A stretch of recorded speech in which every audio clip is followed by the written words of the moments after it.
Hello everyone.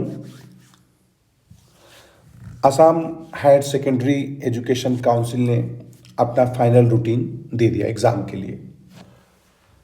जिन लोगों ने साल भर सिंसियरली स्टडी किया है, अब समय आ गया है कि आप सारी चीज़ों को अच्छे से रिवाइज करिए और अच्छे से तैयार करिए ताकि आप फाइनल एग्ज़ाम को अच्छे से दे सकें। और जिन लोगों ने सिंसियरली स्टडी नहीं किया या किसी रीजन की वजह से उनका अच्छा पढ़ाई नहीं हो पाया, तो अभी भी आपके पास बहुत अच्छा चांस है। लास्ट 2 महीने में आप बहुत अच्छे से उसको प्रिपेयर कर सकते हैं। आप ये कोई इंट्रेंस का एग्ज़ाम नहीं है जो आपको बहुत घबराने का ज़रूरत है। With the help of NCERT text book, previous year questions, आपके जो रिस्पेक्टिव टीचर हैं जो आपको नोट्स दिए हैं, उसकी मदद से आप पूरा अच्छे से सारी चीज़ों को रिवाइज कर सकते हैं और अपना फाइनल एग्ज़ाम में बहुत अच्छा स्कोर कर सकते हैं। सबसे ये आप देख रहे होंगे आपके स्क्रीन पे जो शेड्यूल है, ये शेड्यूल आ चुका है, आपके पास भी पहुंच गया होगा। अगर नहीं मिला है तो अपने दोस्तों से आप मांग लीजिए, इसको डाउनलोड कर लीजिए, प्रिंट कर लीजिए। प्रिंट करके अपने स्टडी जो रूम है या फिर जहाँ पे आप पढ़ाई करते हैं उसके वॉल पे आप इसको लगा लीजिए। सबसे पहले मैं बेसिकली साइंस के स्टूडेंट के लिए आप पहले डेट को मार्क कर लीजिए। मैं कुछ कुछ अपने आइडियाज़ शेयर कर रहा हूँ आपके साथ कि आप कैसे अपनी प्रिपरेशन करेंगे। इससे आपको हेल्प मिलेगा कि आप प्रिपरेशन कैसे कर सकते हैं, कहाँ कहाँ आपका मिस्टेक है, कहाँ कहाँ चीज़ें आपको सुधारनी चाहिए। थोड़ा सा इन बातों को आप ध्यान दीजिएगा। जैसे आप पहला जो आपका एग्ज़ाम है ये आपको मिलेगा 13 फरवरी को, इंग्लिश का एग्ज़ाम है। मैं आपसे बता दूं, बहुत सारे स्टूडेंट ऐसे हैं जो लास्ट मोमेंट के लिए इंग्लिश पढ़ने के लिए छोड़ देते हैं कि लास्ट मोमेंट पे मैं इसका स्टडी करूंगा। बट मुझे लगता है कि जितना इम्पोर्टेंस आप फिजिक्स को देते हैं, केमिस्ट्री को देते हैं, बायो को देते हैं, उतना ही इम्पोर्टेंस आपको इंग्लिश को भी देना चाहिए, क्योंकि ये भी 100 मार्क्स का होगा।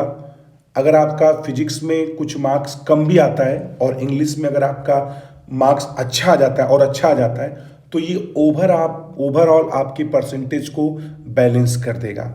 तो आप किसी भी सब्जेक्ट को, बेसिकली जनरली लोग इंग्लिश को हल्के में लेते हैं, अल्टरनेटिव इंग्लिश को, कि भाई लास्ट मोमेंट पे इसको तैयार करेंगे। सपोज करिए आपका फिजिक्स में 5 नंबर कम हो रहा है, बट आपने इंग्लिश में अच्छे से तैयारी किया और मार्क्स आपके उसमें ज़्यादा बढ़ रहे हैं, तो ओवरऑल चीज़ें बैलेंस हो जाएंगी।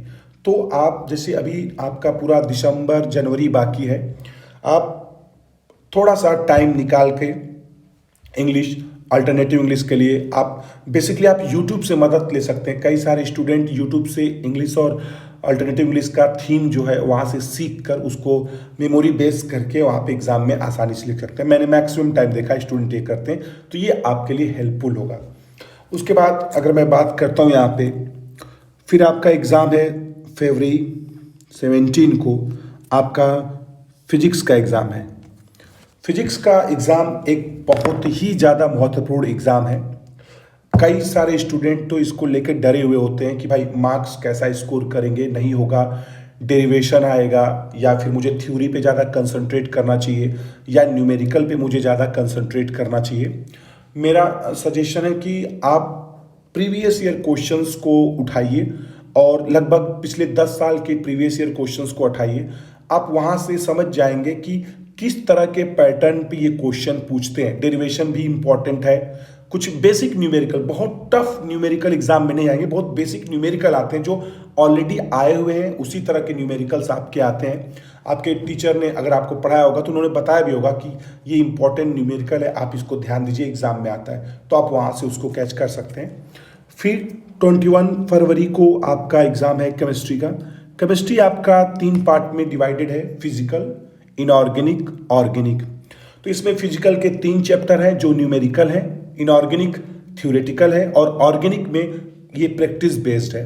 तो इसमें लगभग स्टूडेंट का मीडियम होता है, मतलब लाइक अच्छा होता है, स्ट्रांग हो सकता है, बट मैक्सिमम लोग का मीडियम अगर रहता है तो उसको लास्ट मोमेंट पे अच्छे से प्रिपेयर करके स्ट्रांग किया जा सकता है। मैं केमिस्ट्री में आपके प्रिपरेशन में पूरा साथ दूंगा, क्योंकि यहाँ पे हम लोग पूरा केमिस्ट्री का पूरा एनसीईआरटी टेक्स्ट बुक सॉल्व करेंगे, एनसीईआरटी टेक्स्ट बुक पे मार्क करेंगे, उससे डाउट जो रहेगा वो डाउट मैं आपका डिस्कस कर दूंगा। उसके एनसीईआरटी टेक्स्ट बुक पे 2012 से लेकर 2024 तक का हम लोग मार्क करेंगे, कौन कौन से पॉइंट से आया है और कौन कौन से पॉइंट से आने के चांसेस हैं उसको भी मार्क करेंगे। मैं आपको 2012 से लेकर 2024 तक के प्रीवियस ईयर क्वेश्चंस का डिस्कशन भी करूंगा, उसका सोल्यूशन भी अवेलेबल कराऊंगा।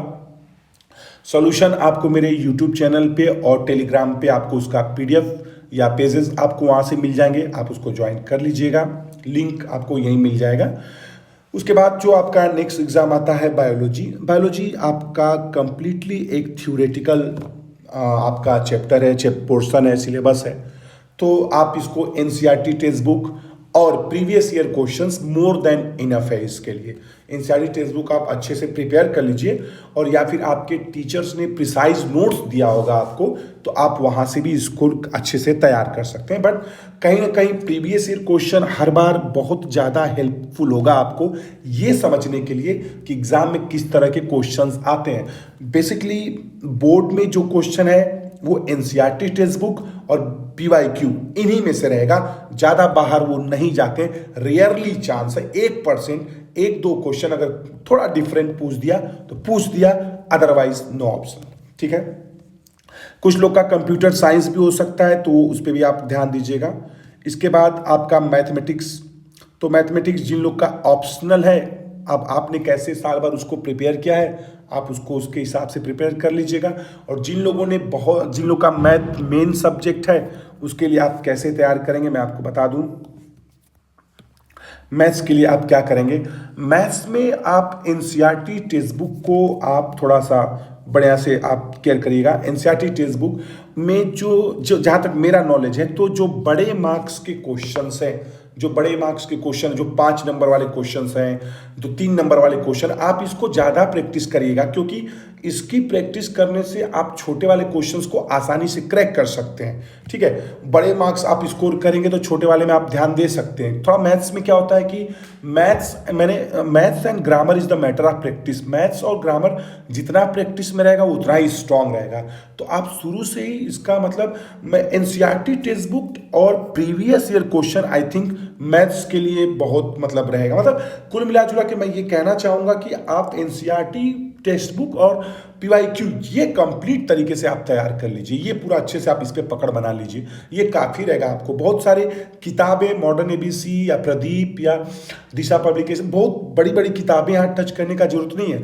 बोर्ड में आपको एक अच्छा परसेंटेज स्कोर करना है, उसके लिए NCERT text book, previous year question और आपके जो टीचर्स हैं उनके अनुभव काफ़ी हैं आपके लिए, आप वहीं से ग्रैब कर सकते हैं। आप बड़ी बड़ी किताबों को मत टच करिए, एंट्रेंस एग्जाम नहीं है, बोर्ड में आपको बस परसेंटेज उठाना है। यहाँ पे आप परसेंट कितना अच्छा स्कोर कर सकते हैं, ये इंपॉर्टेंट है यहाँ पे। फिर उसके बाद अगर आप आगे आते हैं तो यहाँ पे अभी आपका मैथ्स के बाद यहाँ पे आपका 3 तारीख को आपका अल्टरनेटिव इंग्लिश का भी एग्जाम है, तो आप इसको मार्क करके रख लीजिए अपने कॉपी, अपने उस पर मार्क कर लीजिएगा, ताकि आपको डेट पता रहे कि आपको कैसे इसमें आपको प्रिपेयर करना है। तो मुझे लगता है कि साइंस में मैं यहीं तक डिस्कस कर सकूंगा, English, physics, chemistry, biology, mathematics and alternative English, यहीं तक पोर्शन रहेगा। तो इसके हिसाब से ये तो बात हो गई कि आपके एग्ज़ाम के डेट हो गए। अब कैसे आप अपना इसमें काम करेंगे मैं आपको बता देता हूँ। पहले तो अब देखिए, अभी आपका नवंबर महीने में कुछ दिन बाकी है, आप अपने सारे कोर्स को, जो भी आपका सब्जेक्ट है, आप किसी भी हालत में दिसंबर लास्ट तक आप फिनिश कर लीजिए, और आप दिसंबर में 1 तारीख से रिवीजन भी शुरू कर दीजिए। आप किसी भी कोचिंग में पढ़ते होंगे, एटलीस्ट 60 to 70% आपका कोर्स अभी तक खत्म हो गया होगा, बाकी कोर्स वो दिसंबर में खत्म कर देंगे। क्योंकि दिसंबर के बाद अगर आप सिर्फ टेस्ट दे सकते हैं, या मतलब आप बहुत अभी कोर्स नहीं कंप्लीट है, तो मुझे लगता है आप अभी आपके पास इनफ समय है, आप उसको कंप्लीट कर सकते हैं। आप यूट्यूब की हेल्प लेके कर सकते हैं, एक्स्ट्रा क्लासेस लेके कर सकते हैं, अपने सीनियर का हेल्प लेके कर सकते हैं, बट अपना कोर्स आप खत्म कर लीजिए। आप एक प्रॉपर रूटीन बनाइए 2 महीने का, आप पूरा दिसंबर और जनवरी, ये 2 मंथ का आप रूटीन बनाइए। कि आप कैसे पूरी चीज़ों को अच्छे से रिवाइज करेंगे। आप दिसंबर, और मैं यहाँ पे उसको मार्क कर देता हूँ, यहाँ पे आप इस चीज़ों को थोड़ा सा ध्यान रखिए कि दिसंबर और जन, आपको इस 2 महीने के दौरान आपको अच्छे से अपना सिलेबस रिवाइज करना है। फिनिश दिसंबर के लास्ट तक हो जाना चाहिए, बाकी 30% या 40%, बट अभी आपको अच्छे से रिवाइज करना है। जो चैप्टर्स आपके पहले हो चुके हैं उसको ज़्यादा कंसंट्रेट करना है, उसको अच्छे से स्ट्रांग करना है, PYQ सॉल्व करना है। आप मेन इसमें क्या क्या रखेंगे मैं आपको बता दूं। आप पहले आप NCERT टेक्स्ट बुक ऑब्वियसली आपके पास होगा ही, फिर आप PYQ अपने पास रखिए, आप अपने टीचर से मांग लीजिए, चाहे उसको डाउनलोड कर लीजिए। आप अपने टीचर का नोट्स, तीसरा ऑप्शन नोट्स आप रख सकते हैं, कोई बहुत कंपलसरी नहीं, बट आप रख सकते हैं। आप प्रैक्टिस के लिए A4 साइज पेपर रख लीजिए, या आपको जैसा सुविधा हो पेपर रखिए, हाइलाइटर रखिए, कुछ इंपॉर्टेंट वो स्टिकी नोट्स रखिए जो आप इंपॉर्टेंट टॉपिक पे लगा सकते हैं कि हाँ मुझे ये पढ़ना है, ये मदद करेगा। हाइलाइटर रख लीजिए, डिफरेंट पेन रख लीजिए, शेड्यूल बना लीजिए, क्योंकि ये सारी चीज़ें आपको प्रिपरेशन के लिए चाहिए होगी, एक प्रॉपर प्रिपरेशन के लिए। इसके बाद आप पता करिए, उसके बाद आप ये सारी चीज़ें पहले आप दिसंबर से पहले ये सारी चीज़ें आप कलेक्ट कर लीजिए, अपना रख लीजिए, शेड्यूल सोच लीजिए आपको कैसे पढ़ना है, कैसे बनाना है। मैं फरवरी के बारे में नहीं बात कर रहा हूँ, सिर्फ 2 महीने की बात कर रहा हूँ। इस 2 महीने में आप अपना जितना भी है आपका सारा बायोलॉजी, आप ऐसा शेड्यूल तैयार करिए कि भाई मैं इंग्लिश में डेली 1 घंटा टाइम दूंगा, फिजिक्स में मैं हमेशा 3 घंटा या 2 घंटा टाइम दूंगा, बायोलॉजी को मैं शाम को पढ़ूंगा या दिन में पढ़ूंगा। बट मेरा आपसे रिक्वेस्ट है कि आप एक फ्लेक्सिबल शेड्यूल बनाइए, बहुत ही ज़्यादा हौस-पौस नहीं करना कि नहीं मैं आज 6 घंटा पढ़ूंगा ही, नहीं पढ़ पाया तो मैं रूटीन खराब करूंगा। आप ये काम मत करिएगा, फ्लेक्सिबल। अगर मैं आज सुबह नहीं पढ़ पाया तो शाम को ज़्यादा स्टडी करूंगा। हाँ, जो लोग लेट नाइट स्टडी करते हैं वो अभी लेट नाइट ही करें, वो अपना शेड्यूल चेंज मत करें, क्योंकि आप साल भर लेट नाइट पढ़ते आए हो। अभी शेड्यूल के साथ, अपने हेल्थ के साथ किसी भी तरह का मजाक करना आपके एग्जाम के लिए भारी पड़ सकता है, ठीक है। तो अभी 2 महीने के लिए आप पूरा एकदम अपना जो एनर्जी है इसको आप पढ़ाई में लगाइए, बहुत अच्छा स्कोर आप यहाँ से कर सकते हैं अपने फाइनल एग्जाम में। शेड्यूल आप खुद से बना लीजिए, अपने टीचर का मदद ले लीजिए, क्योंकि मैं आपको अगर शेड्यूल यहाँ प्रोवाइड करता हूँ तो हो सकता है वो आपके कंफर्ट के हिसाब से ना हो, कि भाई आपको अच्छा ना लगे, तो आप वो अपने हिसाब से कर सकते हैं।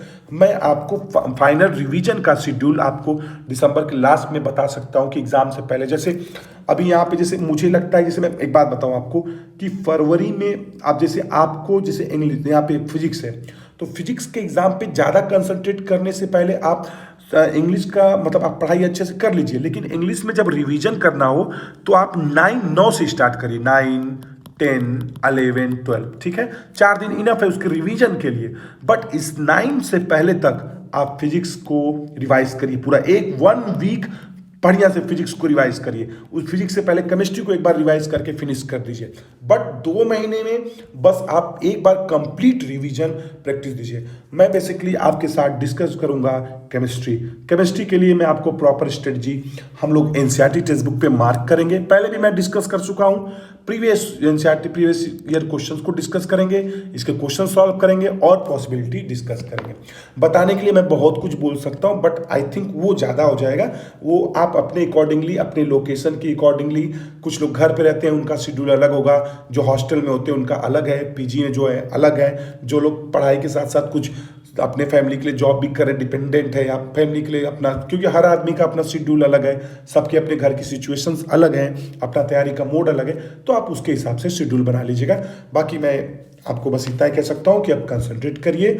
ऑल द बेस्ट मेरी तरफ से। जल्दी हम लोग सोल्यूशन चैप्टर्स का आपके सामने 1-2 दिन के अंदर ही, 3 दिन के अंदर ही वीडियोस आपको मिलेगा और हम एक प्रॉपर पैटर्न में शुरू कर देंगे। Thank you so much and best of luck everyone. 2 महीने आपके पास, अच्छे से प्रिपेयर करिए। Thank you.